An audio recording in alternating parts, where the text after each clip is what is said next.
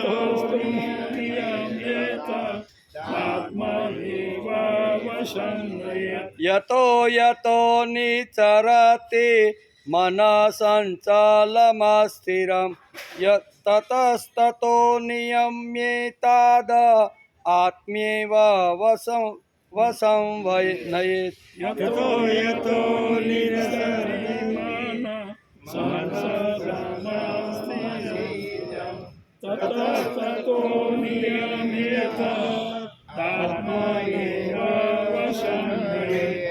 પચીસ છવ્વીસ સાથે શને શને પરમેદ બુદ્ધ્યા ધૃતિ ગૃહીતયા આત્મસંસ્થં મન કૃત્વા ન કિંચિદપી ચિંતયેત યતો નિચરતિ મનસંચલમસ્થિરમ તતસ્તતો નિયમ્યેતા આત્મૈવ વસંનયેત હરિ ઓમ. વસુદેવ સુતં દેવં કંસચાણૂરમર્દનમ દેવકી પરમાનંદમ કૃષ્ણં વંદે જગદ્ગુરુ ગુરુર્બ્રહ્મા ગુરુર્વિષ્ણુ ગુરુર્દેવો મહેશ્વર ગુરુર્સાક્ષાત પરબ્રહ્મ તસ્મૈ શ્રી ગુરુવે નમઃ. નારાયણં નમસ્કૃત્યં નરં ચૈવ નરોત્તમં દેવીં સરસ્વતી વ્યાસં તતો જયમુદીરયેત.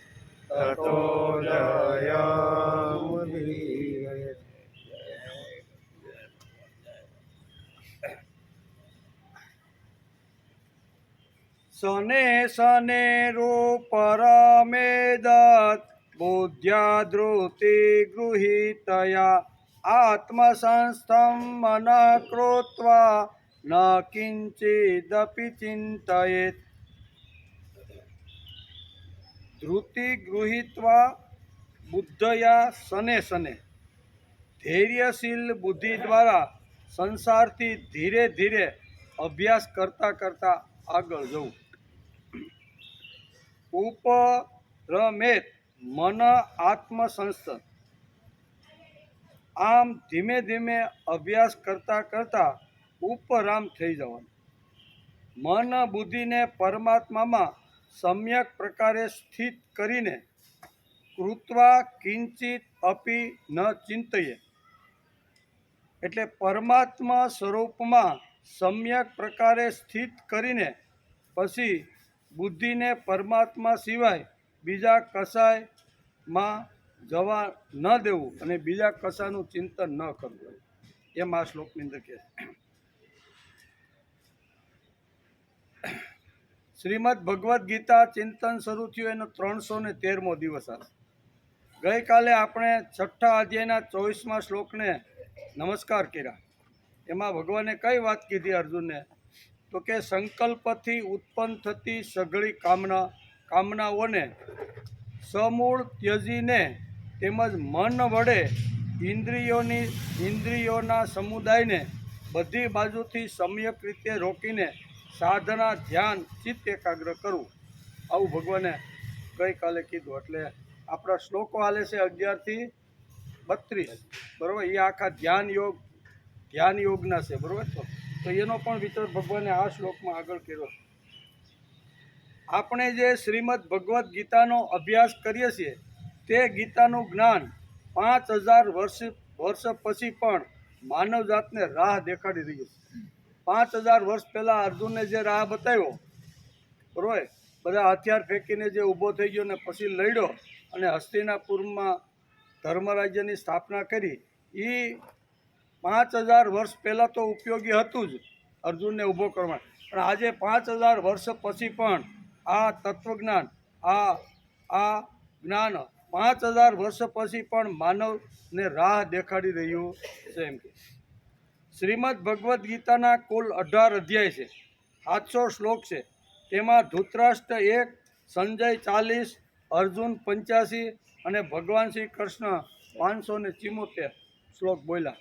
ટોટલ 700 શ્લોક છે. ચારે ચાર મહારથીઓ જે છે, ગીતાના મહારથીઓ, એ ચારેય આટલા શ્લોકો આ રીતે બોલ્યા છે. એમ કે તેથી ઘણા લોકોનું માનવું છે કે ગીતાનો ઉપદેશ 70 શ્લોકમાં ભગવાને કીધો છે. શું કહે છે? ઘણા લોકો અભ્યાસ કરતા હોય ને, ઘણા લોકોનું માનવું છે કે ગીતાનો ઉપદેશ શ્રી કૃષ્ણ ભગવાને 70 શ્લોકમાં આપ્યો છે. પાછળથી વિસ્તૃત કરી અને વેદવ્યાસે 700 શ્લોક લખ્યા છે, એવું ઘણા લોકોનું માનવું છે. કારણ કે અલગ અલગ લોકોની અલગ અલગ માન્યતા હોય. કોઈ પણ વિષય હાથમાં લઈ અને અભ્યાસ કે સંશોધન કરવા માટે બેસે ત્યારે લોકો એના ઉપર આવી રીતના કરતા હોય છે. તો કેટલાક લોકોનું એવું છે કે ભગવાને તો 70 શ્લોક જ કીધા, પાછળથી વેદવ્યાસે એનું વિસ્તૃત કરીને 700, એવું ઘણા માન્ય છે. ઘણા લોકો એવી પણ શંકા કરે છે કે રણ મેદાન ઉપર ગીતાનો ઉપદેશ શક્ય જ નથી. એમ કે કોઈ હોલ હોય, ગીતાનો હોલ બાંધ્યો હોય, કોઈ પાઠશાળા હોય, એમાં કોઈને સામે બેહાડીને તમે ગીતાનો ઉપદેશ, એ બરાબર. પણ આ તો ચારે બાજુ મારો ને કાપો ને ધડબડાટી બોલતું હોય, વાજિંત્રોની બધી, બરાબર ને. તો એની વચ્ચે ઘણા શંકાશીલ લોકોનો એવો દાવો છે કે ભગવાન શ્રી કૃષ્ણએ કુરુક્ષેત્રના મેદાનમાં આ મારો અને કાપોની વચ્ચે ગીતા કીધી નથી. ઘણા લોકોની અલગ અલગ માન્યતા હોય છે, તેથી શક્ય નથી. જ્ઞાનનો એવો ઉપદેશ ગીતામાં રહેલું એવું તત્વજ્ઞાન રણાંગણ મેદાનમાં કેવી રીતે સમજાવી કાય? આવો ઘણા લોકો દાવો કરે છે. ગીતા જો સાંભળવાની હોય તો શાંતિ જોઈએ, બરાબર ને, ઘોંઘાટ હોવો જોઈએ ને. એટલે ઘણા લોકોનું આવી રીતનું અનુમાન છે. ઘણા લોકો આવી રીતના માને છે કે ગીતા જેવું પવિત્ર જ્ઞાન જો કહેવાનું હોય તો એ કાંઈ આવા યુદ્ધના મેદાનમાં ન થઈ શકે. આ વાત શક્ય નથી એવું ઘણા લોકોને લાગે છે. એવા ઘણા શંકાશીલ માણસોનું માનવું છે કે આ બોધ રણાંગણમાં નથી આપ્યો. આમ કેટલાક લોકોની સમજણ છે.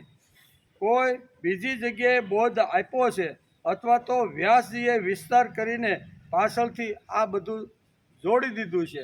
આવું ઘણા લોકો તર્ક વિતર્ક કરતા. પણ ભગવાન શ્રી કૃષ્ણ અર્જુનને પણ મેદાન ઉપર ગીતાનો બોધ આપે તેમાં અસંભવ કે અશક્ય નથી. અશક્ય નથી. એમ આજે પણ માનો કે ઈરાન અને અમેરિકાનું જે યુદ્ધ હમણાં ઘણું, પણ ગાઝા ઉપર ઇઝરાયલ યુદ્ધ કરી રહ્યું, આ બધા. તો એ યુદ્ધની વખતે પણ ઘણીવાર મહાન મોટા બે નેતા હોય, એ એક ખૂણામાં બેસીને મસલત ન કરે ભાઈ, એકાબીજાની શરતો ન કે ભાઈ યુદ્ધ બંધ કરવું હોય તો આ કે ભાઈ અમારી શરત આટલી, ઓલો કે અમારી શરત આટલી. તો આજે પણ આવા ભયંકર કાળની અંદર આવા ભયંકર જેવા મોટા આવી રીતના શું કહેવાય સાધનો છે, બધા બોમ્બ, એવા બધા મિસાઇલો.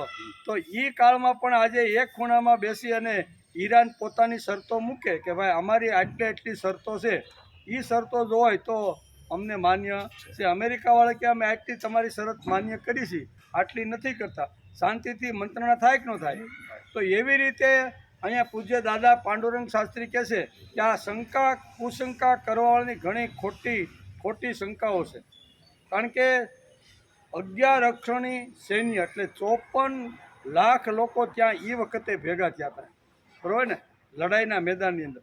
અને એમાં 40થી 50 કિલોમીટરની રેન્જની અંદર અલગ અલગ જગ્યાએ આ બધા રાવટીઓ તણાયેલી હતી. કાંઈ 2 ફૂટના અંતરે દાદા કે થોડા રાખ્યા હતા કોઈને કે અહીંયા બોધ ન આપી શકાય.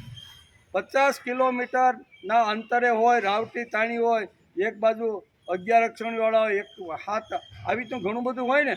પછી આ બધાને સંભાળવામાં, ખાવા પીવા, રહેવા માટેની સારવાર કરવા માટે બીજા 5-25 લોકો હોય કે ન હોય. તો આ બધાને આવી રીતનું કરવા માટે મોટી મોટી જગ્યાઓની અંદર મોટી મોટી રીતે આ વિસ્તૃતથી રાખેલ. તેથી કહે છે કે શું કુરુક્ષેત્રના રણાંગણમાં શું 2 ફૂટના અંતરે સૈનિકો તલવાર લઈને ઊભા હતા? તો કે ના, એવું નથી. 2 ફૂટના જ્યારે યુદ્ધ શરૂ થયું એ પહેલાં આવી રીતની ઘટના કોઈ નથી એમ.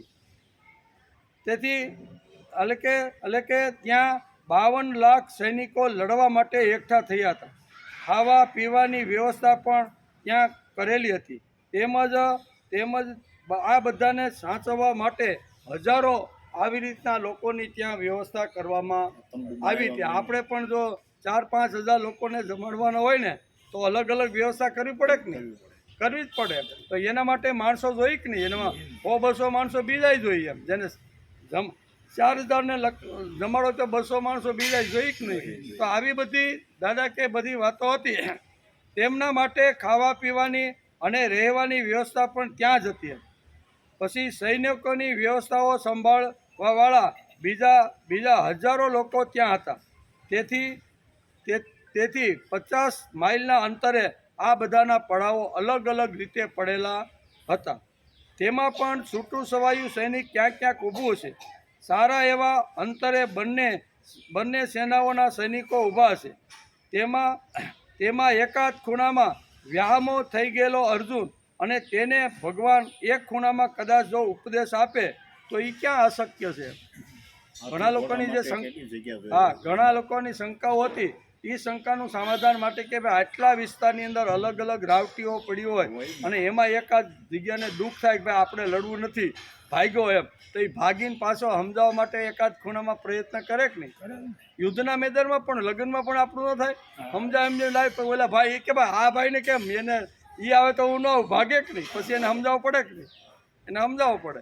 એમ કે એકાદ ખૂણાની અંદર કદાચ અર્જુનને વ્યામો થયો છે એટલે ભગવાને તત્વજ્ઞાન કીધું. એટલે કુરુક્ષેત્રના મેદાનમાં જ આ ગીતા ગવાય છે એવું દાદા બહુ ભાર દઈને કે એમાં પણ કે તેમાં એકાદ ખૂણામાં વ્યામો થઈ આવે તો તેને દૂર કરવા માટે શ્રી કૃષ્ણ તેને બોધ આપે. તેમાં અસંભવિત અને અશક્ય વાત ક્યાં છે ભાઈ? આપણા ઘરના નાના મોટા પ્રસંગમાં પણ આવું થાય તો આ ખૂણામાં લઈ જતા એકાદ ખૂણામાં કે હાલ ભાઈ તને ખૂણામાં જઈને સમજાવું. એમ ભગવાન કદાચ ખૂણામાં જઈને એટલે એકાદી જગ્યાએ જાય અને સમજાવવાનો પ્રયત્ન. એટલે આ બધું જે મહાભારતની અંદર જે લખાયેલું છે ને એ 100% સત્ય અને 100% ઇતિહાસ પાકો છે.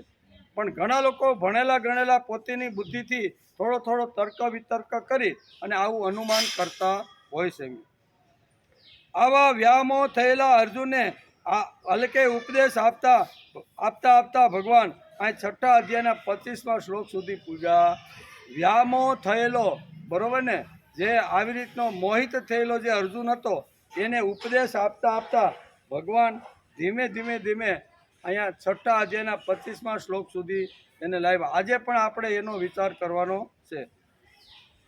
શને રૂપરમેદ બુદ્ધયા પ્રતિગૃહ્યતા આત્મસંસ્થમ મના કૃત્વા ન કિંચિદપી ચિંતયત.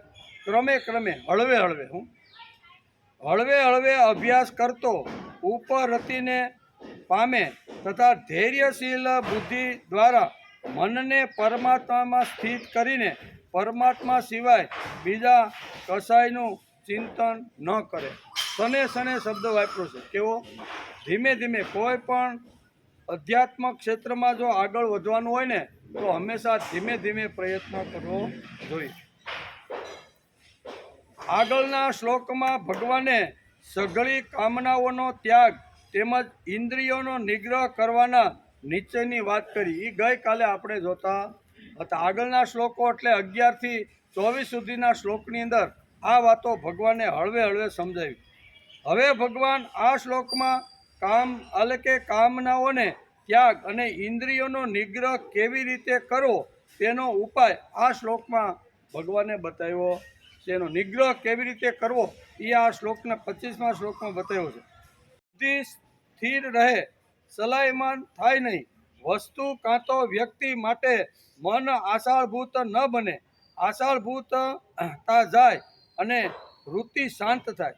એના માટેનો ભગવાને આ શ્લોક સમજાવવાનો પ્રયત્ન કર્યો છે. વૃત્તિ શાંત કરવા ઉતાવળ ન કરે, સને સને ઉપર મેત. એવું ભગવાન શું કહેવું કે આવી રીતનું વૃત્તિ શાંત કરવા માટે માણસે બહુ ઉતાવળ કરવાની ને હળવે હળવે ભગવાન કે જીવનને બદલાવાનો પ્રયત્ન કરવો જોઈએ. એટલે કે વૃત્તિ શાંત કરવા ઉતાવળ ન કરે, સને સને ઉપર મેત થવો. એટલે કે ઉતાવળ ન, ઉપર મેત એટલે ઉતાવળ ન કરવી. મનને ગભરાવો નહીં, તારાથી થાય નહીં, તારાથી બને નહીં, તું તો હજી નાનો છો, મોટો થાય ત્યારે બરોબર છે. આવું કરીને મનને મારવાનો પ્રયત્ન ક્યારેય કરવાનો નહીં. આમાં કંઈ થતું હશે, આ બધું તારા હાથની વાત નથી. ઘણીવાર કોઈ કામ કરવા માટે તૈયાર થઈ જાય એટલે આપણે સીધા એને હેઠો બેસવાનો પ્રયત્ન કરીએ, ભાઈ વાર છે હજી, બરોબર, આ તારાથી થાય નહીં. આ ક્યાં 5000 ફીટ ઉપર હિમાલય અને તું એમ કે મારે અહીંયા જાવ, તું મોટો થા પછી બરોબર છે. ઘણીવાર આવી રીતનું થતું હોય છે. એટલે કે મનને કોઈ દિવસ કોઈના મનને ગભરાવવાનો પ્રયત્ન કરવો નહીં. એમ કે આમ કાંઈ થતું હશે, આ બધું તારાથી ન થાય. ખબર છે 25000 ફૂટ તારે ચડવાનું છે, તું ચડી શકીશ? આમ બોલી બોલીને તે મનને ડરાવો નહીં. તેથી ભગવાને અહીંયા સને સને કીધું છે. હું સને સને, તમે કોઈ માણસ તૈયાર થાય તો એને કહેવાનું, હા ભાઈ તું કરી શકે, પણ થોડુંક ધીરે ધીરે કરીને તો 25000 ફૂટની ઊંચાઈએ તું પણ જઈ શકે છે. પણ એને પરબારો એમ કે ભાઈ તારું કામ નહીં, તારા ગજા બહારની વાત છે. આવી રીતનું જો કોઈ આઘાત એના મન ઉપર કરે તો એનું મન ગભરાય જાય. તેથી ગીતાકાર કહે છે મનને ગભરાવા દો નહીં, મનને ધીમે ધીમે, સને સને શબ્દ વાપરો. મનને પવિત્ર બનાવવાનું છે, મનને દિવ્ય બનાવવાનું છે, મનને પ્રભુની પાસે લઈ જવાનું છે. અને આવી રીતનું જો બનાવવાનું હોય તો મનને ધીરે ધીરે હળવે હળવે ખોરાક આપી અને એને લાવવાનો પ્રયત્ન કરો. એમ આ શ્લોકની અંદર કહે છે. પરમાર્થનો રસ્તો હળવે હળવે કાપવાનું કહે છું. આ પરમાર્થનો રસ્તો છે. કેવો? પરમાર્થનો રસ્તો હળવે હળવે કાપવાનું સૂચન ભગવાન આ શ્લોકમાં કરે છે. 12 વર્ષ એટલે કે 12 વર્ષ રસ્તા પર ચાલ્યા પછી સિંહાવલોકન કરવાનું કે 12 વર્ષ પહેલાં હું કેવો હતો અને 12 વર્ષ પછી સદગ્રંથનો અભ્યાસ કર્યા પછી હું કેવો બન્યો. ઓછા નામે માણસે ધીમે ધીમે 12 વર્ષ સુધી ગ્રંથનો અભ્યાસ કરવાનો અને ગ્રંથનો અભ્યાસ કરતાં પહેલાં હું કેવો હતો અને પછી સિંહાવલોકન કરવાનું. કેવું? પાછું વાળું જોવાનું. 12 વર્ષ પહેલાં હું જે હતો એ 12 વર્ષ પછી એમાંથી કાંઈ બદલો ન બદલો હોય તો પાછા બીજા 12 વર્ષ તપસ્યા કરવાની, સાધના કરવાની માણસની તૈયારી હોવી જોઈએ. અત્યારે હું કેવો છું, કંઈ થોડો ઘણો ફરક દેખાય છે. 12 વર્ષ એટલે એક તપ કરતાં કરતાં માણસે આગળ વધવું જોઈએ. એમ આ સને સને લખ્યું છે. હું તપ કરતાં કરતાં માણસે આગળ વધવાનો પ્રયત્ન કરતો. આ રાજવિદ્યા છે, રાજગુહ્ય છે. પરબારું કાંઈ વાંચવા બેઠા, અભ્યાસ કરવા બેઠા 1-2 વર્ષમાં બધું આવી જાય એ ગીતાને માન્ય નથી. આ રાજવિદ્યા છે, રાજગુહ્ય છે. તેથી 9મા અધ્યાયમાં ભગવાને કહી દીધું રાજગુહ્ય રાજયોગમ. આખો બહુ સરસ 9મો અધ્યાય સમજાવ્યો છે. જેની અંદર ભગવાને આ જ વાત, તારે જો રાજકુમાર બનવાનું હોય, શ્રેષ્ઠ નર બનવાનું જો હોય ને તો એના માટે કેટલી વાતો હોવી જોઈએ એ ભગવાને 9મા અધ્યાયની અંદર અહીંયા અર્જુનને બતાવવાનો પ્રયત્ન કર્યો છે. અહીંયા પણ આ જ વાત ભગવાન કહે છે. આ તો રાજવિદ્યા રાજગુહ્ય યોગ છે. ગીતાકાર કહે છે કે હળવે હળવે મન બુદ્ધિને ઉપર લઈ જઈશું તો જ જીવન બદલાશે, તો જ વૃત્તિ બદલાશે. આજે ગીતા સાંભળવા માંડ્યા અને અઠવાડિયા પછી એ ભાઈને બધું આવી ગયું ને કરવા લાગ્યો એવું નથી. કરવા લાગે તો પૂર્વજન્મનું પોતાની મહેનત અને પ્રભુ કૃપા હોય તો શક્ય પણ બને, પણ નહીતર વાર તો લાગે છે. તેથી બુદ્ધિ ઉપર લઈ જઈશું તો જ જીવન બદલાશે અને વૃત્તિ બદલાશે. આ બે વાતો ભગવાન સમજાવવાનો પ્રયત્ન.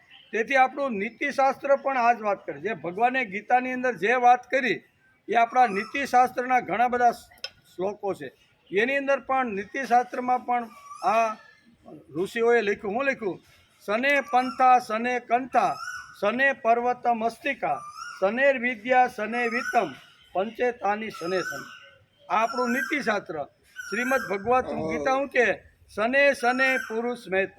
બેયની વાત એક છે. આપણા નીતિશાસ્ત્રોએ લખ્યું કે સને પંથા સને કંથા સને પર્વત મસ્તિકા સનેર વિદ્યા સને વિતમ પંચેતાની સને સન.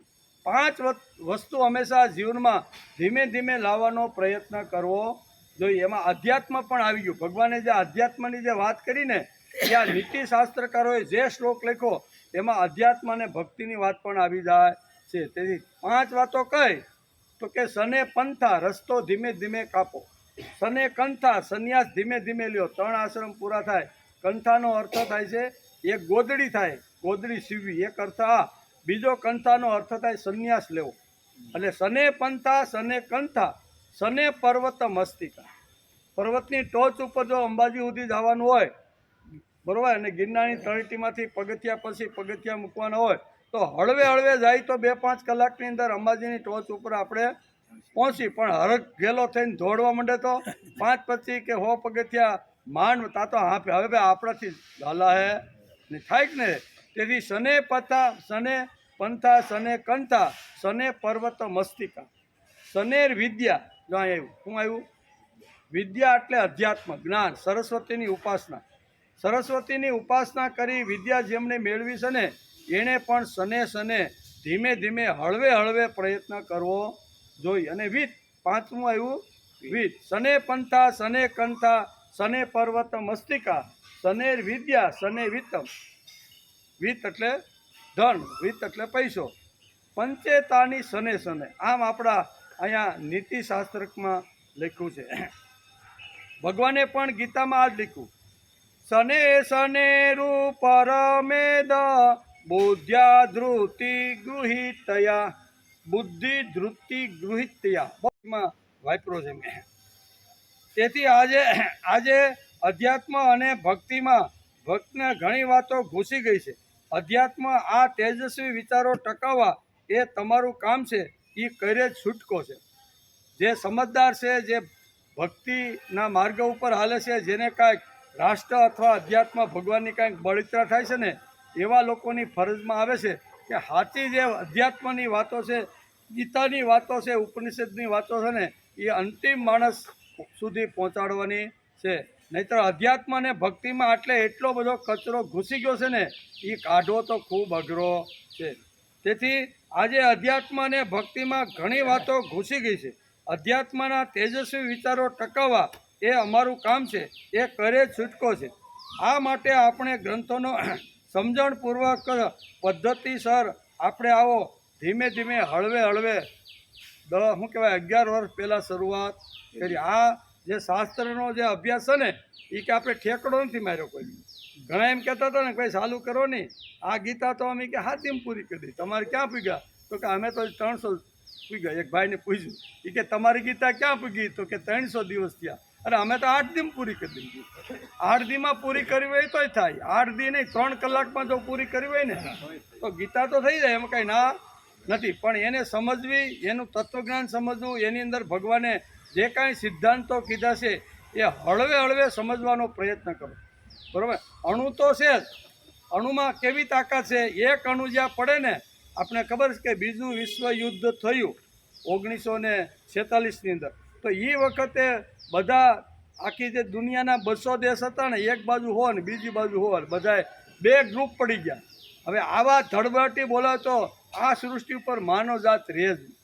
યુદ્ધ બંધ રાખવા માટે ઘણા દેશોએ ઘણી બધી કરી, પણ એ કોઈ સક્સેસ થયા. યુદ્ધ તો બીજું વિશ્વયુદ્ધ તો ચાલુ જ હતો ને. એમ હતું કે હવે પૃથ્વી પૂરી ખલાસ. એ વખતે અમેરિકાને હુંજ્યું કે આ યુદ્ધ બંધ કરવા માટે એક જ રસ્તો છે, એને અણુબોમ્બનો પ્રયોગ કરો તો જ આ યુદ્ધ શાંત થાય, નકર થાય નહીં. બરાબર. અને અણુબોમ્બનો ઉપયોગ કર્યો, એક નાનો એવો અણુબોમ્બનો ઉપયોગ કર્યો તો જાપાનના 2 દેશો હિરોશીમા અને નાગાસાકી 2 જાપાનના દેશો છે. કેટલા? જાપાનના મોટા મોટા આવી રીતના શહેરો છે. એ 2 શહેરો ઉપર આવી રીતનો બોમ્બ ફેંકવામાં આવ્યો. આજની તારીખમાં 1947-46માં બનેલી જે ઘટના છે એ આજે 2026ની અંદર એ 2 શહેરની અંદર જ્યાં બોમ્બ ફેંકાણો હતો, માણસો મરી ગયા હતા, જીવાતા, એનો સંસાર આવેલો, એનો વહેલો આવેલો, તો આજે લૂલા, લંગડા, આંધળા, બીબડા અને મગજ વગીના લોકો આજે એ 2 શહેરમાં જન્મે છે. કારણ આટલી અસર થાય અણુબોમ્બની. એટલે શ્રીમદ ભગવદ્ ગીતા એ 700 શ્લોકનો અણુબોમ્બ છે, એને ફોડવો તો જઈ છે, એને એક એક શબ્દ ફોડીએ તો સમજાય ભાઈ. નહીં તો આ સને કહી દીધું હાલો ભાઈ, તો હળવે હળવે શું ભાઈ, ભગવાને તો કહી દીધું સને ઉપર તો સને શું કરવાનું, તો કે અધ્યાત્મ તરફ પણ ધીમે ધીમે હળવે માણસે જવાનો પ્રયત્ન કરવો જોઈએ. ધન કમાવા માટે પણ હળવે પ્રયત્ન કરવો જોઈએ. રસ્તો કાપવો હોય તો પણ હળવે કાપવો જોઈએ. સંન્યાસ લેવાનો હોય તો 3 પૂરા આશ્રમ કરીને 75 વર્ષ પછી લેવાનો છે. આ બધી જે વાતો છે ને, ટોચ ઉપર ચડવાનું હોય હિમાલયની, તો પણ માણસે ધીમે ધીમે આ 5 વાતો જે છે ને એ શાસ્ત્રકારો આપણે સમજાવે છે. હવે એ ખાલી શ્લોક જો આપણે વાંચી જઈએ અને ખાલી એનું પારાયણ પઠન કરી નાખીએ તો એ ખબર ન પડે.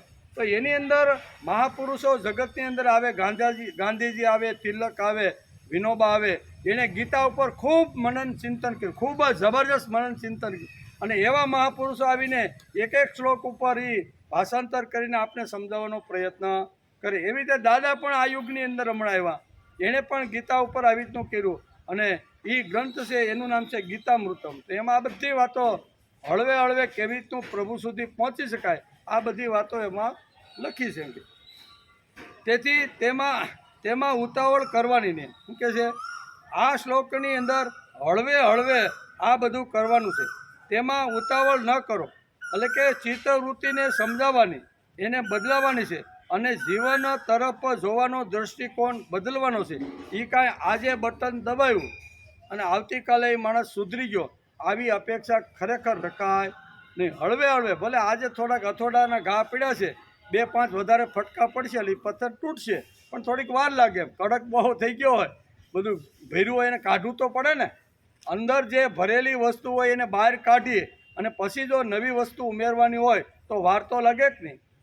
દાદા એના માટે એક દ્રષ્ટાંત આપે છે કે એક છોકરો હતો ને, એ ગુરુજી પાસે ગયો અને ગુરુજીની પાસે જઈને કે મારે આ બધું સંગીત શીખવાનું છે, હાર્મોનિયમના બધા જે તાર છે ને એ કે તમે મને શીખવાડશો?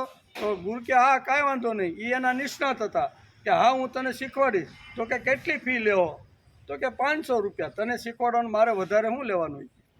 એ કે પછી ગુરુજીએ બીજો પ્રશ્ન પૂછ્યો એમ, તો કે તને કાંઈ આવડે છે બીજું કાંઈ આ સંગીત બાબતમાં? એ કે મને કાંઈ આવડતું નથી. મને કાંઈ? તો કાંઈ વાંધો નહીં, 500 રૂપિયામાં હું તને શીખવાડી દઈશ. હું તો પરવારો સીધો સંગીત શીખવા માટે તમારી પાસે આવ્યો છે.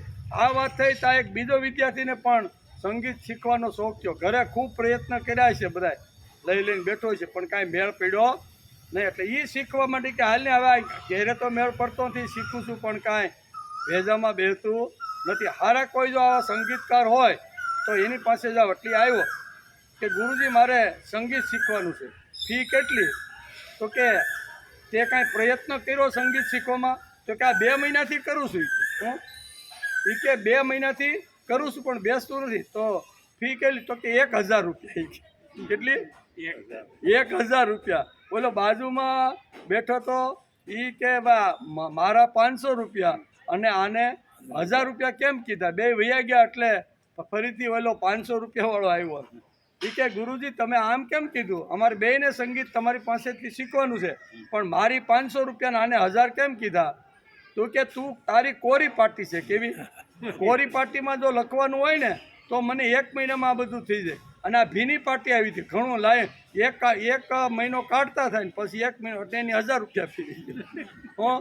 એટલે એમ આપણે ઘણું બધું મગજમાં લઈને બેઠા નહીં ભાઈ. આ ગીતા આ ભાઈ 300 દિવસ સાંભળે છે પણ આમાં કાંઈ ફેર પડ્યો નહીં. પણ હવે ભરેલું હોય જૂનું નીકળે તઈ પાછું ઓલું ફિટ થાય ને ભાઈ, જન્મારા લાગે. આ થોડું કાંઈ આ કાંઈ આજની વસ્તુ આ હમણાં કાંઈ ઓલા શું કાંઈ ભાદરવાના ભીંડા જેવી વાત નથી. વટ વૃક્ષ ઊભું કરવા જેવી આખી વાત છે.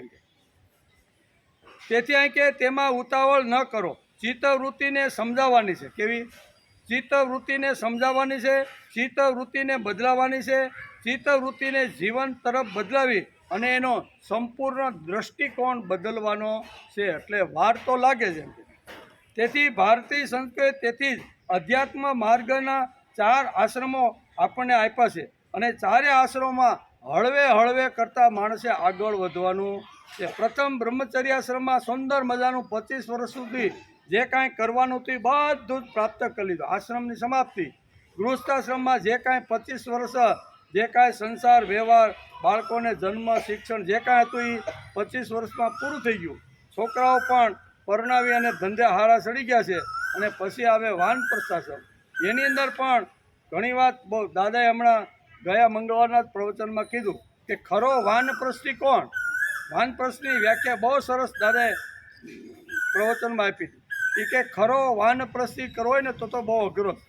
પહેલાં માનો 58 વર્ષ થાય એટલે માણસ રિટાયર થાય અને 58 વર્ષ થાય એટલે રિટાયર થયા પછી માણસે વિચાર કરવો જોઈએ કે ભગવાને મને જે શક્તિ આપી છે ને એમાંથી 25% શક્તિ મારે ભગવાનના કામમાં લગાડવી અને 75% શક્તિ મારા જીવન વ્યવહાર છોકરાને થોડા નાના મોટા હજી થોડી જરૂરિયાત હોય તો એને કરવાનું. બોલે આપણે છોકરાને દુકાન લેવાની હોય 7 લાખની તો થોડીક મૂડી ભેગી કરી હોય તો આપણે ગામડેથી મોકલે, લે દીકરા 7 લાખ રૂપિયા દુકાન લઈ લે કોરટની બાજુ. બરાબર? તો આવું થાય કે ન થાય? એટલે 75% જે મૂડી છે ને એ આપણી પાસે રાખવાની અને 25% ભગવાનના કામની અંદર જ્યાં પ્રભુનું કાર્ય થતું એમાં વાપરી. પછી માનો થયો 62 વર્ષનો થયો, ધીમે ધીમે એ વાનપ્રસ્થી 62-65 વર્ષનો થયો ને પછી શું કરવાનું? 50-50%. કેવું? 50% વ્યવહાર ને 50% ભગવાન. આ જીવન બદલવાની, આ વૃત્તિ બદલવાની ગીતા આપણે વાત કરી. વૃત્તિ કેવી રીતે બદલાય? 65 વર્ષનો જો 50% ભગવાન માટે મારું જીવન, મારી ઇન્દ્રિય, મારું ધન જે કાંઈ મારું ભગવાને મને આપેલું છે ને એને મારે 50% પ્રભુ કાર્યમાં, 50% મારા કામમાં અડધોઅડે આપણી ભાષામાં કહેવું હોય તો. અને પછી 75 વર્ષ થાય ને એટલે પછી 15% સંસાર માટે. કેટલું? 15% સંસાર માટે અને 75% ભગવાન માટે. અને 75 ઉપર ગયો 80 વર્ષ થયા અને 100% પ્રભુ માટે. આને કહેવાય સને પંથા સને કંથા સને પર્વત મસ્તિકા સનેર વિદ્યા સને વિતમ પંચેતાની સને સને. જેમ આ નીતિશાસ્ત્રે 5 વાતો કીધી, ભગવાન પણ આ જ વાત સને સને કહીને ભગવાન અહીંયા અધ્યાત્મના માર્ગમાં જીવે આગળ કેમ વધવાનું એના માટેનો આખો સરસ મજાનો આ શ્લોક છે. તેથી આજે ઘણા લોકોની આંખ બગડી છે. તેથી એકના બદલે બીજું જ દેખાય છે. તેથી રોજ આંખની અંદર બગડેલી આંખમાં ટીપા નાખવા પડે છે તો જ 15-20 દિવસ આંખ પાસે આપણી હારી થાય. એમ આપણે પણ આંખ જો બગડી ગયેલી હોય, વિકારવાળી હોય તો એને ધીમે ધીમે ગીતા રૂપી 2-4 ટીપા દરરોજ આંખમાં નાખવાનું. તેવું જ કંઈક આ સાધનાનું છે. અસ્વસ્થ ન બનતા શાંત સ્વસ્થ થઈ ગીતાનો અભ્યાસ કરવો જોઈએ. ગીતા એ ચીંધેલા રસ્તે હળવે હળવે જવાનો પ્રયત્ન કરવો. ભગવાન પણ ઉતાવળ કરવાની વાત કરતા નથી. તેથી જ આ 25મા શ્લોકની અંદર સને સમે ઉપ રેત એવો શબ્દ ભગવાને હળવે હળવે અધ્યાત્મ માર્ગમાં આગળ જવું એવો શબ્દ ભગવાને આ શ્લોકમાં વાપર્યો છે. શાંત થવું એટલે કામના વાસના વિકારોને શાંત કરવા. કામના વાસના અલકે કૂદાકૂદ કરીને આપણી બુદ્ધિ ઉપર હુમલો કરે છે. તેથી બુદ્ધિને ચલિત કરી નાખે. તેથી બુદ્ધિને જો આપણે ચલિત થવા ન દેવી હોય તો રોજ શાસ્ત્રોના અભ્યાસ કરી અને એને સમજાવવાનો પ્રયત્ન કરવો જોઈએ. રોજ શાસ્ત્રના વિચારો 5-15 મિનિટ કે અડધો પોણો કલાક અહીંયા બુદ્ધિને આપવાનો પ્રયત્ન કરવો જોઈએ. તો જ આપણી બુદ્ધિ શુદ્ધ થાય. તેથી બુદ્ધિને ચલિત ન કરે, આપણું મન બગડે નહીં આપણી ઇન્દ્રિયોને અસત રસ્તે લઈ ન જાય તે જોતાં જોતાં ધીમે ધીમે માણસે અધ્યાત્મ ક્ષેત્રમાં આગળ વધવું, ઇન્દ્રિયોને ધીમે ધીમે સમજાવી, વૃત્તિ તરફ બદલાવી, દ્રષ્ટિ બદલાવી અને હળવે હળવે આગળ લઈ જવાનો પ્રયત્ન કરવાનો છે. નાના આજે આ બાજુ માણસને નાખ્યો ને ઓલી બાજુ વશિષ્ઠ થઈને નીકળી ગયો, આવું નથી એમ. બરાબર, વશિષ્ઠ થવાનું હોય તો કેટલી મોટી તપસ્યા કરવી પડે, ત્યારે વશિષ્ઠ કે વિશ્વામિત્રનું બિરુદ મળે એમ.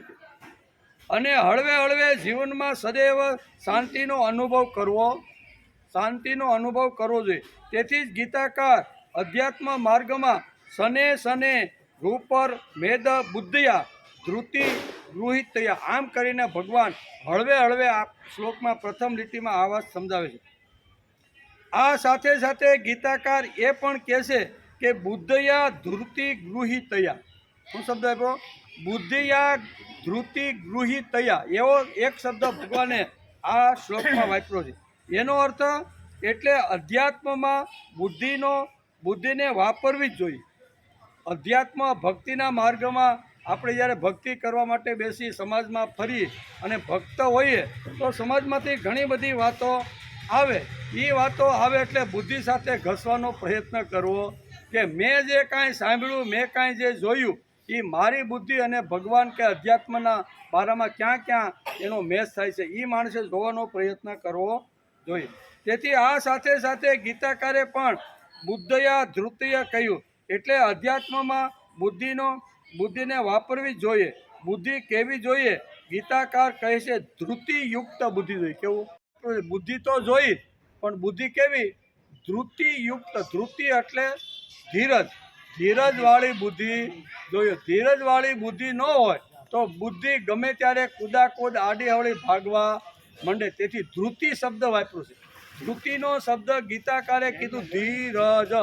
હંમેશા માણસે ધીરજ રાખવી જોઈએ. એટલે બુદ્ધિમાં ધીરજ હોવી જોઈએ. બાકી તો ઘણામાં બુદ્ધિ હોય છે. રાવણમાં પણ હતી, દુર્યોધનમાં હતી. બરાબર, બુદ્ધિ તો દુનિયામાં ભગવાને ઘણા લોકોને સ્વતંત્ર રીતે આપી છે. પણ અહીંયા ધૃતયા શબ્દ વાપર્યો. ધૃતયા હિ બુદ્ધયા એટલે જે બુદ્ધિ છે એની અંદર થોડીક ધીરજ રાખવાનો પ્રયત્ન કરવો જોઈએ. તેથી રાવણને પણ આ બુદ્ધિ હતી, દુર્યોધનને પણ સારી બુદ્ધિ હતી. બુદ્ધિમાં જે ઉતર્યું, બુદ્ધિમાં જે પ્રકાશ પડ્યો, બુદ્ધિને જે સારું લાગ્યું તે જીવનમાં લાવવાની હિંમત હોવી જોઈએ. સાંભળ્યું એટલું પૂર્ણ ને સાંભળ્યા પછી આપણી બુદ્ધિને જે વિચારો સ્પર્શી ગયા કે ના વાત તો બરોબર છે. કારણ કે સમાજની અંદર અહીંયા ઘણું બધું અધ્યાત્મની અંદર આગળ આપણે જોયું ને કે ઘણી બધી વાતો એવી ઘૂસી ગઈ છે, એ કાઢવી ખૂબ જ અઘરી છે. આપણે કોઈને પૂછી તિલક શા માટે કરે છે તો કે એ ઘણા કે ખબર નથી, તો અમારા ગુરુજીએ સિમ્બોલ આપ્યો છે એટલે એ કરી છે. ચોટલી શા માટે રાખે છે તો કે ખબર નથી. મંગળાથી શયન સુધી રોજ તમે અષ્ટપહરના દર્શન તમે રોજ શા માટે કરવા જાઓ છો? વલ્લભાચાર્ય આ બાબતમાં શું કીધું તો કે એ ખબર નથી, પણ ઘેરથી નીકળીને 8 પ્રહરના દર્શન તો મારે કરવા જોઈએ. પણ શા માટે કરવા જોઈએ એ કોઈને ગાંડું પકડીને શું કહેવાય દર્શન કરવાને પૂછો ને તો હોય કદાચ એકાદ બેને ખબર હોય તો હોય, નકર ખબર દર્શન કરવાના રોજ કરવાના, બરાબર ને, પણ ખબર પડે નહીં. અષ્ટપ્રહરના દર્શન મહાપ્રભુજી વલ્લભાચાર્યે જે સિદ્ધાંત જે વાત આપને આપી છે ને એ અજબ છે. પણ આપણે તો ખાલી ઘણું બધું ઘૂસી ગયું છે ને. ટેરો ખુલ્લો ન હોય તો પગથિયા પણ આવે, ટેરો ખુલ્લે અને સીધો દર્શન કરીને ભાગે. શા માટે ભાઈ? તો આ શા માટે પગથિયા ઘસે છે? શા માટે રોજ ઘરેથી અહીં સુધી આવે છે તો કે એ ખબર નથી. પણ આવું અમારા ગ્રંથમાં લખ્યું છે કે ભાઈ અષ્ટપહરના દર્શન કરો. થઈ ગયું. વાત ચાલે છે શ્રીમદ ભગવદ્ ગીતા અધ્યાય 6 શ્લોક નંબર 25. એમાં અધ્યાત્મક ક્ષેત્રની અંદર અહીંયા ભગવાન શને વાત કરે છે. અધ્યાત્મક ક્ષેત્રમાં જો આગળ વધવાનું હોય તો એમાં બુદ્ધયા ધૃતયા આવો શબ્દ આ શ્લોકમાં વાપર્યો. કેવો? બુદ્ધયા ધૃતિ. બુદ્ધિયા એટલે બુદ્ધિ અને ધૃતિ એટલે ધીરજ. અધ્યાત્મ ક્ષેત્રમાં ઉતાવળ કરવાની નહીં એમ આ શ્લોકની અંદર બહુ સરસ રીતે સમજાવવાનો પ્રયત્ન કર્યો છે. એટલે જે લોકોને તાત્કાલિક ભગવાન જોતા હોય ને એવા લોકોને આ શ્લોક વાંચી અને હળવા પડવાનો પ્રયત્ન કરવો જોઈએ. એટલે કે બુદ્ધિમાં ધીરજ હોવી જોઈએ. બાકી તો ઘણા લોકોમાં બુદ્ધિ હોય કે ન હોય. દુર્યોધનમાં હતી, પછી રાવણમાં હતી, કંસમાં હતી. બુદ્ધિ તો બધાએ વાપરી છે, પણ એમાં ધીરજ એની રહી નથી. તેથી અહીં કહે છે બુદ્ધિમાં જે ઉતર્યું, બુદ્ધિમાં જે પ્રકાશ પડ્યો, બુદ્ધિને જે સારું લાગ્યું તે જીવનમાં લાવવાની હિંમત હોવી જોઈએ અને તે જીવનમાં જીવી દેખાડવાનું ધૈર્ય હોવું જોઈએ. તેથી ધૃતિ શબ્દ ભગવાને આ શ્લોકની અંદર વાપર્યો છે. શું છે? આ બધી વાતો સમજાઈ જાય, બુદ્ધિમાં ઉતરી જાય, કરવા જેવી લાગે, આનાથી જ મારો જીવન વિકાસ છે એવું જો સમજાઈ જાય તો એ કરવાની શરૂઆત કરી દેવી જોઈએ. એમાં પછી રાહ જોવાની નહીં. તેથી લોકોને હિંમતથી કહો કે ગીતા સવારે હું વાંચું છું અને પછી સાંભળવા પણ જાઉં છું. લોકોને હિંમતથી કહેવાય. આપણે તો બીતા ઘણા લોકો હોય ને, મોટા શેઠિયા હોય ને, એ ઘણીવાર પોતાની ફેક્ટરીએ જતા હોય ત્યારે ઘણીવાર ભગવાનનું મંદિર આડું આવે. એટલે કદાચ એને એમ થાય કે હાલ નમસ્કાર નહીં કરું, કોઈ જોઈ જાય એટલે હળવા માથું હલાવે એટલે કોઈ પૂછે કેમ? એ કે એમ કહેવાનો અર્થ એને શરમ લાગે કે હું ભગવાનના મંદિરમાં મેં માથું નમાવ્યું. એવું કહેતા ઘણીવાર ઘણા લોકોને શરમ લાગે છે. તેથી ગીતાનો રસ્તો મને જો યોગ્ય લાગ્યો છે, આ નૈતિક બળ કેળવવું હશે તો ગીતાકાર આ શ્લોકમાં ધૃતિ ગૃહ્ય તયા બુદ્ધયા એવો શબ્દ શું એટલું છે? ધૃતિ ગૃહી તયા બુદ્ધયા. આમ ભગવાને સ્પષ્ટ ભાષાની અંદર કીધું છે. બુદ્ધિમાં જે વિચારો ઉતર્યા છે તે આચરણમાં લાવીને જીવન જીવી બતાવવાનો પ્રયત્ન કરવો, આને કહેવાય બુદ્ધિયા ધૃતિયા. આમ તેથી શ્રીમદ ભગવદ્ ગીતાના વિચારોની મને નૈતિક બળ મળ્યું છે અને હળવે હળવે હું અધ્યાત્મ તરફ આગળ વધી અને આધ્યાત્મિક થતો જાઉં છું. નૈતિક બળ એ આધ્યાત્મિકનું બળ પ્રાપ્ત કરવાની પદ્ધતિ છે. પાંડુરંગ શાસ્ત્રી નૈતિક બળની વાત આવતા એ કહે છે કે મને અમેરિકાની એક યુનિવર્સિટીનો અનુભવ એક જગ્યાએ મેં વાંચ્યો અને અનુભવી લોકોએ મારી સાથે બેસી અને અમેરિકામાં એક બની ગયેલી જે ઘટના હતી ને એ ઘટનાની વાત મારી સાથે કરી. એમ કરીને શાસ્ત્રી કહે છે તો કે નૈતિક બળની વાત આવતા મને અમેરિકાની યુનિવર્સિટીની એક બની ગયેલી ઘટના યાદ આવે. ત્યાં વિજ્ઞાન વિભાગના પ્રમુખને બરતરફ કરવામાં આવ્યો. છોકરાઓને ખૂબ સારી રીતે ગણિત અને વિજ્ઞાન સાયન્સ સારામાં સારું ભણાવતા હતા, પ્રયોગ સારામાં સારી હતો અને એકદમ બુદ્ધિની ટોચ ઉપર ગયેલો આ પ્રોફેસર હતો. પણ છતાંય યુનિવર્સિટીના એને ડીન અને એની જે આખી કમિટી હતી ને એને બરતરફ કરી દીધી. તો બહુ સારો છોકરાને એકવાર સમજાવી ગયા તો છોકરા એના હજારો છોકરા આવી રીતના ગયા, પણ એક દિવસ યુનિવર્સિટીના બધા જે ડીનથી સહિત બધાએ એને આવી રીતનો શું કહેવાય સસ્પેન્ડ કરીને. ઘણા લોકોને ગમ્યું નહીં કે આવો બુદ્ધિમાન આવો છોકરાને સારું ભણાવે છે, કાંઈ કુટેવ નથી, કંઈ વસ્તુ નથી અને છતાં આને ડિસમિસ કેમ કર્યો? એટલે આખું એક મંડળ અહીંયા યુનિવર્સિટીમાં અહીંયા ડીન પાસે આવ્યું અને કે તમે આ પ્રોફેસરને કેમ કે તમે આ કર્યો? તો કે બધું સારું છે, ચારિત્ર સારું છે, ભણાવે છે સારું છે, એના હાથમાં જે છોકરા જાય ને એ બધા પાવરફુલ, બધું જ એનું સારું છે. તો કે તમે આને ડિસમિસ સસ્પેન્ડ કેમ કર્યો? એમ આ ટોળાએ કીધું. એ કે સસ્પેન્ડ કરવાનું એક જ કારણ છે, એ ભગવાનમાં માનતો નથી. બીજું કોઈ કારણ, બુદ્ધિ સારી છે, બધું ભણાવે છે સારું, બધું જ કરે છે, પણ એ ભગવાનને માનતો નથી. એટલે અમે એને સહજ રીતે અમારી યુનિવર્સિટીમાં એને છૂટો કરી દીધો.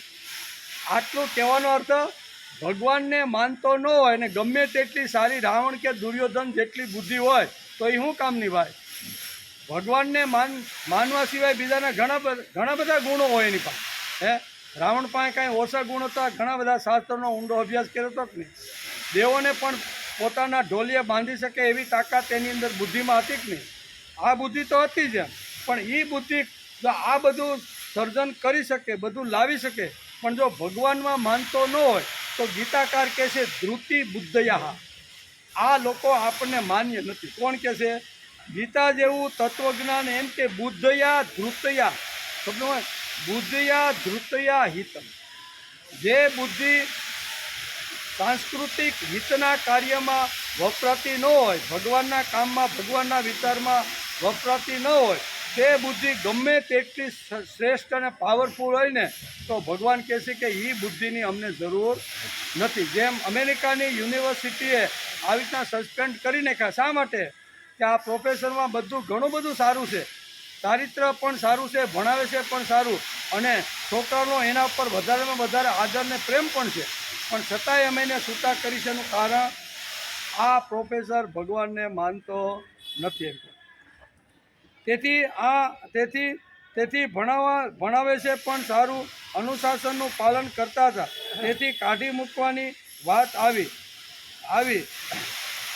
તેથી યુનિવર્સિટીના કુલપતિએ તેને ભગવાનને ન માનતા હોવા છતાં, ગુણો સારા હોવા છતાં એને ડિસમિસ સસ્પેન્ડ કરી નાખ્યો. દુર્યોધનનું રાષ્ટ્ર સુખી હતું કે મહાભારત વાંચે એટલે આપણે ખબર પડે કે દુર્યોધનનું રાષ્ટ્ર કેટલું સુખી હતું. એમાં કોઈ દુઃખી હતું નહીં. ખાવું પીવું, પછી ચોટલો છે, ઓટલો છે, રોટલો છે, એની ખૂબ જ સારામાં સારી એને વ્યવસ્થા કરી દીધી. તેથી 11 અક્ષોની સેના એના તરફ આવ્યું કે ન આવ્યું? એટલે કહેવાનો અર્થ કે દુર્યોધનનું રાષ્ટ્ર સુખી હતું, બધાને રોટલો ને ઓટલો મળતો હતો, રાજ્યમાં પ્રજા ખૂબ સુખી હતી. બલરામને લાગ્યું કે દુર્યોધન ખરાબ નથી. બલરામે કીધું કે આ બહુ માણસ સારો. એટલે બલરામ છે દુર્યોધન મર્યો ને ત્યાં સુધી બલરામ તો દુર્યોધનના પક્ષમાં જ હતા. એટલે વારંવાર કૃષ્ણને પણ આમ ઘૂસતા મારીને કે તું ખોટો હોય કે દુર્યોધન પ્રત્યે આવડી હતું, પણ દુર્યોધન ખરાબ નથી એવું બલરામ છેલ્લે સુધી માનતા. છેલ્લે સુધી જો ને જ્યારે દુર્યોધનને મારવાની વાત આવી ને ત્યારે પણ લાલ પીળા થઈ જાય છે. થઈ જાય કે નહીં? આપણે મહાભારત વાંચીએ તો ખબર પડે. એટલે એ બલરામ તો હંમેશા દુર્યોધનના પક્ષમાં જ્યાં સુધી રહ્યા ત્યાં સુધી રહ્યા. એટલે અહીંયા બધા કહેતા ને બલરામે કહેતા કે દુર્યોધન સારો છે ભાઈ, એનું રાષ્ટ્ર સારું છે, રોટલો ઓટલો સોટલો બધી જ રીતે સારી રીતે બધાને રોજીરોટી મળે છે, બધાને ધંધા નોકરી મળે, બરાબર. આ બલરામ હોતા હતા. પણ શ્રી કૃષ્ણ ભગવાનની સ્પષ્ટ સમજણ હતી કે બાકી બધા ગુણો કદાચ દુર્યોધનમાં સારા હશે, પણ તું ભગવાનમાં માનતો નથી, તેથી આપણો સંબંધ હોઈ શકે નહીં. ઠીક છે, આપણો સંબંધ હોઈ શકે નહીં. જે વખતે વિષ્ટિ કરવા માટે ભગવાન શ્રી કૃષ્ણ હસ્તિનાપુરમાં આવ્યા, બેઠક બધી સારી થઈ ન થઈ, થોડી વાટાઘાટો થઈ, પછી જમવાનો પ્રસંગ આખો આવ્યો. અને અહીંયા તો દુર્યોધને દુશાસનના મેલમાં ખૂબ જ સારી રીતે ઠાઠ મારતી, કારણ કે દુર્યોધનના મેલ કરતાં દુશાસનનો મેલ દુર્યોધન કરતાં સારો હતો એવું મહાભારતમાં વેદ વ્યાસે લીધું છે. એટલે આ વિષ્ટિ કરવા આવેલો જે છે ને એને તો આપણે એવા ભોગથી, એવી ખાવા પીવાની એટલી સગવડતા આપીને કે આપણા તરફ જ બોલે. એ હેતુથી આખી એને વ્યવસ્થા કેવી ગોઠવી? બુદ્ધિ નહોતી એવી નહીં. તો બુદ્ધિ કેવી છે દુર્યોધનમાં? હતી કે નહીં? એને જો આને કડે કરવો હશે ને, કાળિયાને જો મનાવવાનો હશે ને, આપણા પક્ષમાં લેવાનો હશે ને, તો એને ખવડાવો પીવડાવો ને એસીમાં હોલમાં રાખવો ને 5-25 લોકો એની સેવામાં આમ હોય ને, એવો ઠાઠ મારતી એને દુશાસનના મેલમાં વ્યવસ્થા કરી. પછી જમવાનો સમય થયો એટલે કે હાલો જમવા. એ કે ભાઈ હું તારી ત્યાં જમવા આવી શકતો નથી, પણ તમારી વ્યવસ્થા મારે ત્યાં કરી છે. એ કે ભલે તારી ત્યાં કરી હોય પણ હું તારી સાથે જમી ન શકું. તો કે જમવાનું કારણ શું હોય? પછી શરૂઆતથી દુર્યોધન કે ન જમો એનું કારણ હોય કે આ હસ્તિનાપુર છે. કે અને હસ્તિનાપુરનો યુવરાજ ને રાજા હું સૌ હું એ કે ભાઈ તારું હું જમી શકું? કે કારણ તો બતાવો. એ કે તારા ઉપર મને જરાય પ્રેમ નથી. ભગવાન સીધું કીધું, તારા ઉપર મને લગરી કઈ સંબંધને પ્રેમ નથી. જ્યાં પ્રેમ હોય ને ત્યાં સૂકી ભાજી હોય તોય ખાઈ લેવો, અને જ્યાં મીઠા મેવા હોય ને પ્રેમ ન હોય ને તો ત્યાં ગમે તેટલી સગવડતા હોય તો ખવાય નહીં. એ મહાભારત આપણે શીખવાડે છે. તેથી કૃષ્ણએ ભગવાન બહુ સ્પષ્ટમાં દુર્યોધનને કીધું. આપણે હોય તો હમણાં નાસ્તો કર્યો તો, હમણાં ભૂખ નથી, બરાબર, રસ્તામાં આવતો હતો ત્યારે શરબતની વ્યવસ્થા હતી, બરાબર, વિષ્ટિ કરવા આવતા કે નહીં? આપણા જે હોય તો શું કે ન એની ત્યાં ખાવું હોય તો બાને 4-5 ધરી દે કે નહીં? ભૂખ નથી, હમણાં નાસ્તો કર્યો છે, રસ્તામાં આ સાઈસવાળાને સર્વસવા ઊભા હતા, પરણે 2 ગ્લાસ પાઈ દીધા છે, એટલે હવે મારે જમવું એમ કરીને હોય ને આડી હવળી વાતો કરીને ભૂખ લાગી હોય તો ન જમવું હોય તો આવા બાના બતાવી કે નહીં? દુઃખ ન લગાડે ને. ભગવાને બાનું બતાવ્યું? ભગવાને એક આ શીખવાનું છે. ભગવાને સીધું કીધું તારી સાથે મારો સંબંધ નથી, એનું એક જ કારણ છે તું મને માનતો નથી ને તું મને ગમતોય નથી. ભગવાને બહુ સ્પષ્ટ ભાષાની અંદર અહીંયા દુર્યોધનને કહી દીધું. તેથી શ્રી કૃષ્ણ ભગવાનની સ્પષ્ટ સમજણ હતી કે હોય પણ તું ભગવાનમાં માનતો નથી, તેથી આપણો સંબંધ હોઈ શકે જ નહીં. તું ભગવાનમાં નથી માનતો, તેથી તારો ને મારો સંબંધ હોઈ શકે જ નહીં. ટૂંકમાં બુદ્ધિમાં જે વાત ઉતરી તે રીતે કરવાનું નૈતિક બળ માણસમાં હોવું જોઈએ. ધીરજપૂર્વક તેને આચરણમાં મૂકવું જોઈએ. તેથી ભગવાને આ શ્લોકની અંદર કીધું સને સને રૂપર મેદર બુદ્ધયા ધુક્તિ ગૃહ્યત્યા. શું કીધું? સને સને શબ્દ ભગવાને વાપર્યો છે. ગીતાના 18મા અધ્યાયમાં જેમ બુદ્ધિનું વર્ણન છે એમ ધૃતિનું પણ વર્ણન છે. કેવળ બુદ્ધિ કામની નથી, એટલે કે સાથે સાથે ધૃતિ પણ હોવી. બુદ્ધિની સાથે ધીરજતાની ખૂબ જ જરૂર છે. નૈતિક ધૈર્ય હોવું જોઈએ, તેમ સાંસ્કૃતિક અને વ્યવહારિક ધૈર્ય પણ હોવું જોઈએ. તેવી જ રીતે આધ્યાત્મિક ધૈર્ય પણ. આ બધાની અંદર ધૈર્ય રાખવાની વાત આપણે ગીતાકાર સમજાવે છે.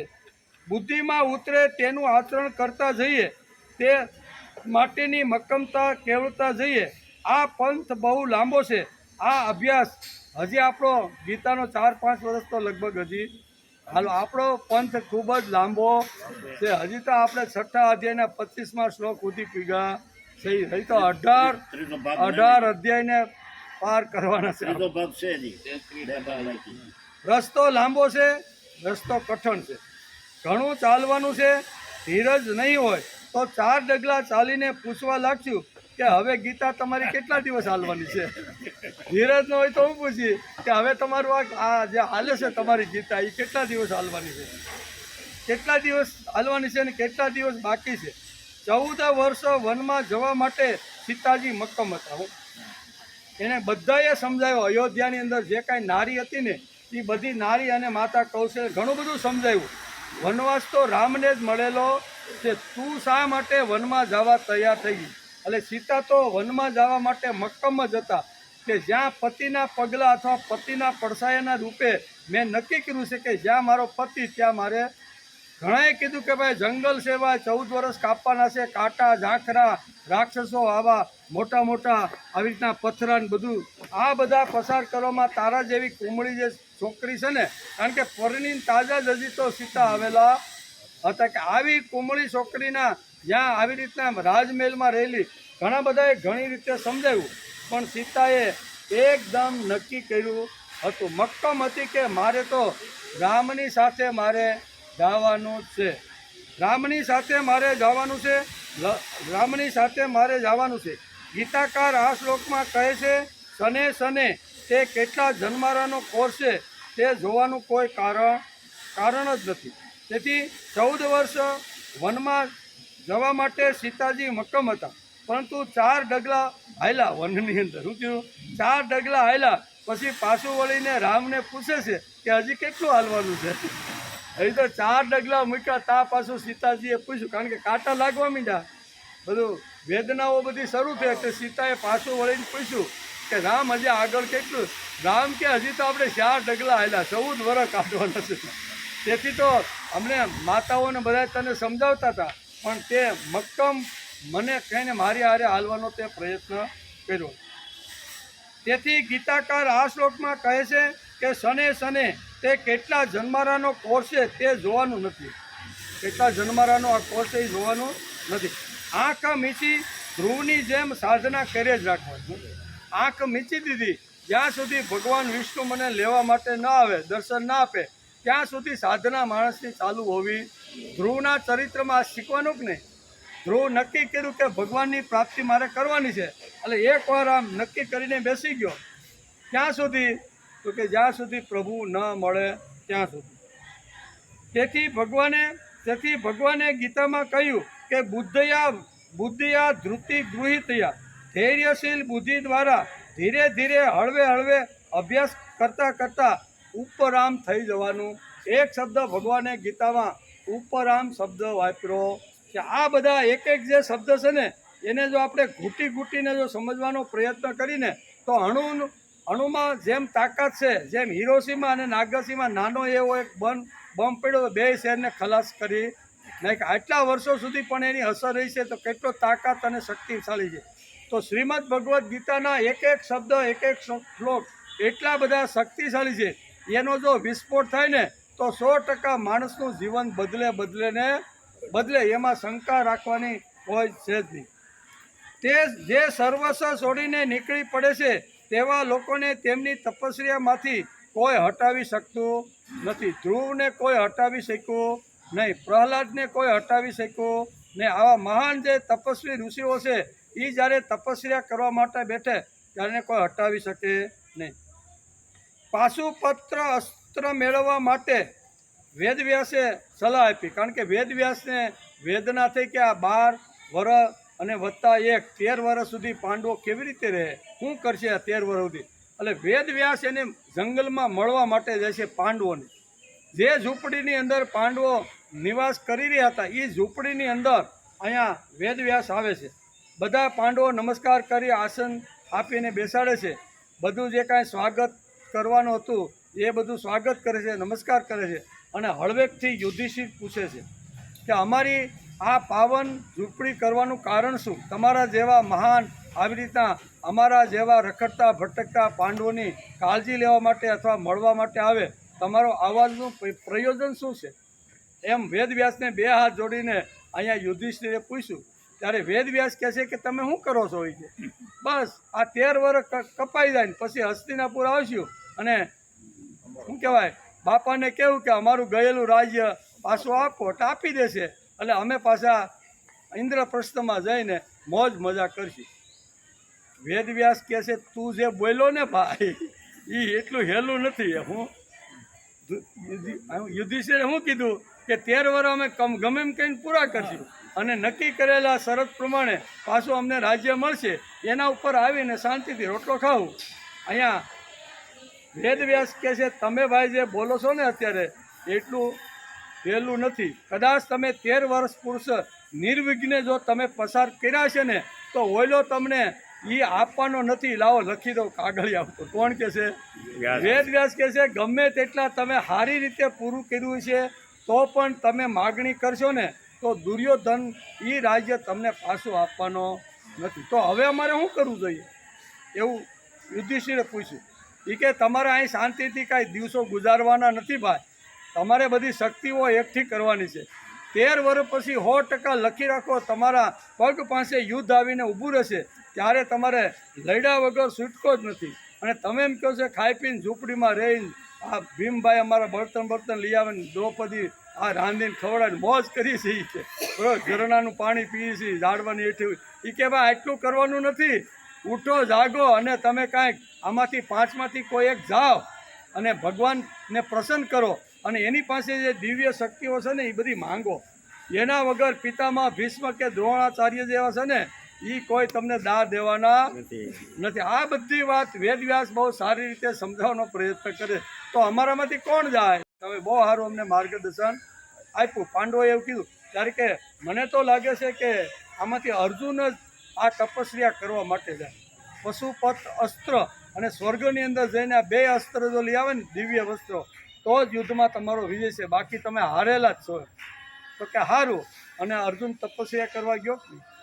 તપસ્યા કરતાં કરતાં ઘણા બધા પ્રલોભનો ઘણું બધું થયું બરાબર.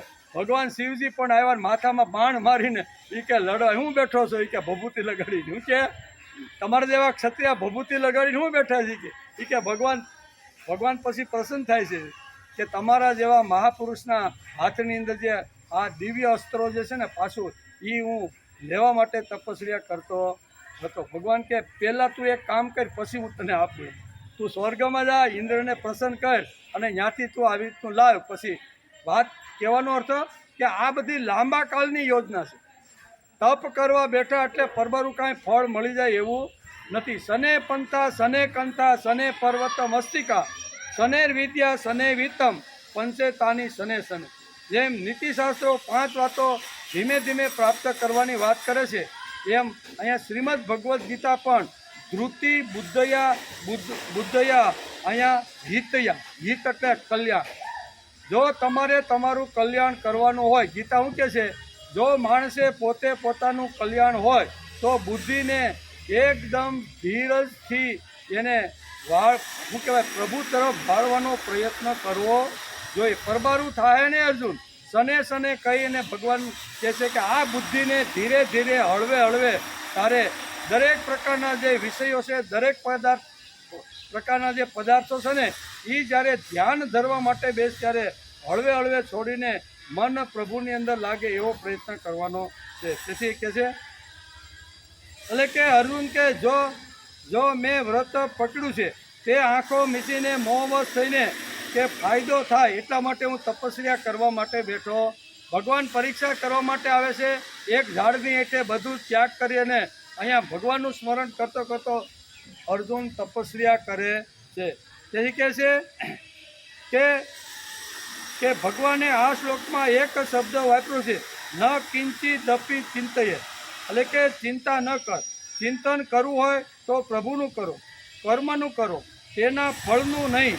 તેવી રીતે ભક્તિમાં પ્રભુનું ચિંતન કર્યા પછી પ્રભુને જ પોતાના કરી નાખ્યા બાદ આવા મહાપુરુષનું જીવન અદ્ભુત હોય છે એમ ભગવાન આ શ્લોકની અંદર આપને સમજાવે છે. બીજી વાત, ટૂંકમાં ભગવાન ઉપર વિશ્વાસ રાખો, ચિંતા ચાલી જશે અને ભગવાન પર પ્રેમ નિર્માણ કરશું તો જીવન જ આપણું બદલાય. ધીમે ધીમે જો જીવનને બદલાવાનું હશે, વૃત્તિને સારી કરવી છે, બુદ્ધિને તેજસ્વી બનાવવાની છે, તો હળવે હળવે જો માણસ પ્રયત્ન કરશે ને તો આ બધું ધીમે ધીમે આવી જશે. ભગવાન ઉપર પ્રેમ નિર્માણ કરીએ એટલે શું, તો કે ભગવાન મોકલશે તેનો સ્વીકાર કરીશ. આ ભગવાન ઉપરનો પ્રેમ બતાવે છે. ભગવાન પાસે માગણી નહીં. આજે તો મંદિરોની અંદર લાઈન લાગી હોય એટલે લક્ષ્મીજીએ એકવાર ભગવાન વિષ્ણુને પૂછ્યું, એ કે આ તમારા દર્શન કરવા બધા બહુ લાંબી એમાંય શ્રાવણ મહિનો હોય, એમાંય શ્રાવણ મહિનાનો સોમવાર હોય ને, તો એ તો મંદિરમાં તમારા દર્શન કરવા, તમને નમસ્કાર કરવા માટે આ બધા લાંબી 2-5 કિલોમીટરની તમારામાં એવું શું છે? વિષ્ણુ ભગવાન કે ભાઈ તું સમજી નથી, આ મારા માટે કોઈ લાઈન લગાડતા નથી. લક્ષ્મી કોઈને કાંઈક જોઈ છે ને, આ બધા કોઈની બેંક ખોવાઈ ગઈ છે, કોઈને છોકરા ભરતા નથી, કોઈને અનેક પ્રકારના દુઃખો છે ને સાંભળતી. એ કે પણ એવું ન હોય, આ તમારામાં, એ કે મારા માટે આવતા નથી. આ કંઈક અનેક પ્રકારની માગણીઓ લઈને આવે છે અને તને પ્રાપ્ત કરવા માટે કે અમારે ઘરે લક્ષ્મી વાસ કરે. એ કે એવું નહીં, તો આપણે ખૂણામાં બેસી કે મંદિરના એક ખૂણામાં લક્ષ્મી નારાયણ બેસી ગયા કે જોઈએ આ ભક્તો બધા આવે છે એ કેવી માગણી કરે છે. એક ભાઈ એવા ટકોરો વગાડ્યા, અંદર ગયા, ભગવાન આ 8 દિવસથી મારી ભગરી ભેં જે 10 લીટર સવારે ને 10 લીટર સાંજે કરતી હતી ને, એ ભેં ખોવાઈ ગઈ. 2 દિવસથી 4 દિવસથી આ ગોવાળિયાને કીધું છે, બધા અમે તપાસ કરી છે પણ ભેં મળતી નથી. હે ભગવાન, જો અમારી ભેં મળી જાય ને તો આવતીકાલે સત્યનારાયણની કથા કરીને. હવે એને ભેં જોઈ છે, સત્યનારાયણની કથા કે માગણ આવ્યો કે નહીં. બીજો આવ્યો, જો લક્ષ્મીને ભગવાન કે હળવે હળવે જોતી જાય આ બધા, કારણ કે ભગવાન કેવા છે, અંતર્યામી છે ને. ભગવાન તો અંદર, આપણી અંદર જે કાંઈ કામના વાસના હોય ને એ ભગવાન વાંચી લે. તો બીજા ભાઈ ટકોરો વગાડીને બીજો ભાઈ, ભગવાન 30-32 વર્ષનો છોકરો થઈ ગયો, એનું કોઈ ઠેકાણું કે માગું ક્યાંયથી આવતું નથી. ભગવાન હવે તો આ એક ઈચ્છા મારી પૂરી કરી દે ને તો આવતીકાલે 2 ઘીના દીવા કરું. હું તારે જો દીવો જોતો હોય ને તો મારા છોકરાનો સંબંધ કરીએ. આ ઓર્ડર મારે હું પાછું કેવો, તારે જો 2 દીવા જોતા હોય, 1 અગરબત્તી જોતી હોય ને ભાઈ, તો તું છોકરાને કહી દે તો ઓલો ભાઈ કરે. આ બધી માગ આવી અનેક કહેવાનો અર્થ, ભગવાન બધાના મન વાંચતા રહેલા છે. આવે છે, મન વાંચે છે, લક્ષ્મીજીને કહે છે કે જો આમાં કોણ મારા માટે આવ્યું હતું. ભગવાન હું ખુશી છું, મારી ચિંતા કરતો નહીં, તારું ધ્યાન રાખજે. આવા 3 શબ્દો કહેવા માટે કોઈ મંદિરમાં આવ્યું? કોઈ ન આવ્યું. આને કહેવાય ભક્ત. કોણ? ભગવાન તારું ધ્યાન રાખજે. ચોમાસું છે, એમાંય શ્રાવણ મહિનો છે, એમાંય ત્રાંબાના લોટા ભરીને લોકો આવે છે અને તારી ઉપર અભિષેક કરે છે ને, એટલે તને ન્યુમોનિયા ન થઈ જાય ને એનું તું ધ્યાન રાખજો. ભક્ત, ખરો ભક્ત શું કહે છે? ભગવાન તારું ધ્યાન રાખજે, મારી ચિંતા કરતો નહીં. મારી ચિંતા કરતો નહીં, તે માણસ બનાવ્યો છે એટલે મારી કાંઈ સમસ્યા હશે ને એ હું પોતે જ ઉકેલી લઈશ. એમાં તારે પાસે મારે માગણી કરવાની મારે કોઈ જરૂર નથી. મારી ચિંતા કરતો નહીં, તારું ધ્યાન રાખજે. આમ કરી અને આવો કોઈ આવ્યો કે આવો તો કોઈ ન આવ્યો, આ 25-50 લોકો આવ્યો, કંઈક ને કંઈક નાની મોટી માગણી લઈને આવે. આ 10માની અંદર આને કેટલા ટ્યુશન રાખ્યા, કેટલું બધું કર્યું, પણ નાપાસ થયો. બરાબર, 35% ન હોય, નાપાસ થઈને ઘેર આવ્યું છે. ભગવાન આવતા વર્ષે પાસ થઈ જાય ને, બરાબર ને, તો એક શ્રીફળ વધારી નાખવું. આવી બધી માગણીવાળા બધા આવ્યા. કહેવાનો અર્થ કે ભગવાન પાસે જવાનું હોય તો પ્રેમથી જવાનું, ભાવથી જવાનું, માગણી વગર જવાનું. ભગવાન હું સુખી છું, મારી ચિંતા કરતો નહીં, તારું ધ્યાન રાખજે. આ 3 શબ્દો લઈને જવાનું. હું સુખી છું, તારું ધ્યાન રાખજે, મારી ચિંતા કરતો નહીં. આ 3 વાતો લઈને ભગવાન પાસે જાય તો ભગવાન કહેશે યો મદ ભક્ત સમે પ્રિય. આવો જ ભક્ત મને ગમે છે. તેથી ભગવાન ઉપર પ્રેમ નિર્વાણ કરીએ એટલે શું? તો કે ભગવાન મોકલે તેનો સ્વીકાર કરો, માગણી નહીં. એને કંઈ સલાહ આપવાની જરૂર છે? હવે દુનિયા આખીને જે સલાહ આપતો હોય, હવે એ આપણે એને સલાહ આપી, બરાબર ને? તો ભગવાનને સલાહ આપવાની જરૂર નથી, કામ જ એવા કરીએ. તેથી આ થશે તો લાલસા ઓછી થશે, બરાબર. ભગવાન તું મોકલે એનો હું સ્વીકાર કરીશ. આ વાત જો જીવનમાં આવશે તો માણસની લાલસા ઓછી થશે, ભોગોનું ચિંતન ચાલ્યું જશે અને બધું જે કાંઈ આપણે ચિંતન કરતા રહેલા છે ભૌતિક પદાર્થ, એ બધા ચાલ્યા જશે. લાલસા અને ભોગના વિચારો કાઢવા માટેનો આ એક જ ઉપાય છે અને તે એટલે આમ્ર સંસ્થમ મન લબ્ધા, એટલે કે પરમાત્મામાં મન રાખવું.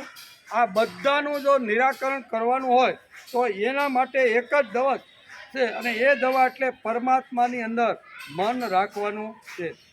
આ કરશું તો શું થશે? તો ભગવાને કીધું છેલ્લું, આ જો કરવા લાગશું હળવે હળવે અધ્યાત્મ તરફ, બુદ્ધિ તરફ જો આપણે ધ્યાન રાખીને આપણો વિકાસ કરતા જશું તો શું થશે? આ કરશું તો શું થશે? ન કિંચિત દપી ચિંતય. ભગવાને આ શ્લોકની અંદર છેલ્લે કંઈ શું કીધું? આવું જો સાધક અથવા સિદ્ધ પુરુષ જો આવી રીતનું કરવા લાગશે તો એનું ફળ શું છે? તો કે ન કિંચિત દપી ચિંતય. બુદ્ધિ પરમાત્મામાં સિવાય બીજી કોઈ જગ્યાએ લાગશે. આટલું જો કરવા લાગે તો એની બુદ્ધિ આડી હવડી ક્યાંય ભાગશે નહીં, એવું ભગવાને આ શ્લોકની અંદર કીધું. આ પરિણામ છે, આપોઆપ થશે એવું નથી, પરબારું થાય એવું નથી. તેથી ભગવાનને કેવું પડ્યું? શને રૂપરમેદમ બુદ્ધ્યા ધૃતિ ગૃહીતયા આત્મસંસ્થમ મન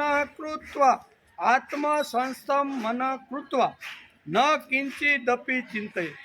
એકવાર જો આવું મન થઈ ગયું એટલે પછી બધી જે કાંઈ કામના છે, વાસના છે, એ બધી ઉપર સંયમ અને કંટ્રોલ આવી જશે અને તું પછી ચિંતા કર્યા વગર મારી જ પાસે રહીશ.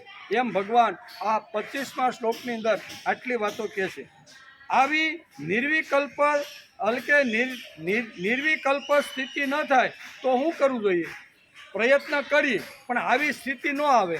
માણસ રોજ પ્રયત્ન કરે, અડધો પોણો કલાક બે ભગવાન, પણ આ સ્થિતિ ન આવે તો ઘણા કહે ને અમે 10 વર્ષથી બેસી પણ હજી આવી સ્થિતિ આવી નથી. આવી સ્થિતિ ન આવે તો ભગવાને 26મા શ્લોકમાં કીધું છે કે આવી સ્થિતિ લાવવા માટે કઈ વાત હોવી જોઈએ. તો એ સ્થિતિ લાવવા માટે આપણે આવતીકાલે આવશું ત્યારે આ સ્થિતિ કેવી રીતે આવે એ ભગવાન 26મા શ્લોકની અંદર અર્જુનને સમજાવે, જેનો વિચાર કાલ